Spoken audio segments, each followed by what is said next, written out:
right. Let's go back to the issue of corruption. You said those were just allegations. Yes. But I'd like to know, how did he make his wealth? How did he make this so much very big wealth that he can afford a bullion van prior to an election in his home? That's a staggering, colossal amount of wealth. How did that wealth come about? Because I think if I check his resume, the last thing I saw was accountant with Mobile. You know, what business does he do? He's been in government for a while. How did he make that wealth? That's one. Two, there's been discrepancies about his age. I ask you, how old is he? Well, let me tell you, you see, these two questions you've just posed, it's part of what I have answered earlier.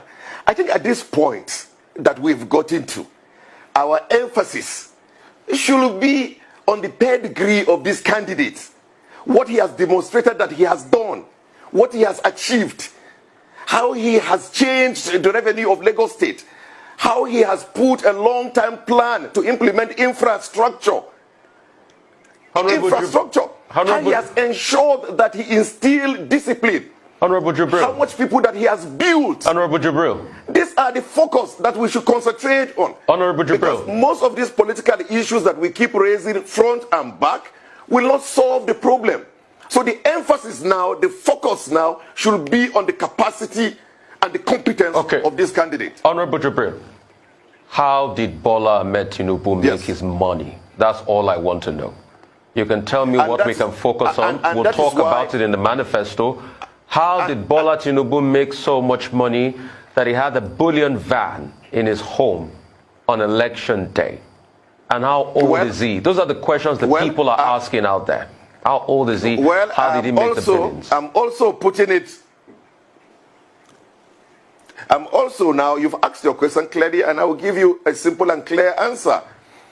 And when you continue to repeat the question, you will get the same answer. These are all trash from the internet that people keep putting together, and we will not elevate such conversations. But when the campaign commences, we will bring out facts and figures and put before Nigerians. But we will not create a narrative for them. So for now, the emphasis is on the competence of the candidate, what he has achieved, the network he has built, the people he has invested in, and his plan for a better Nigeria. All right. Can I ask you this? How was this trash?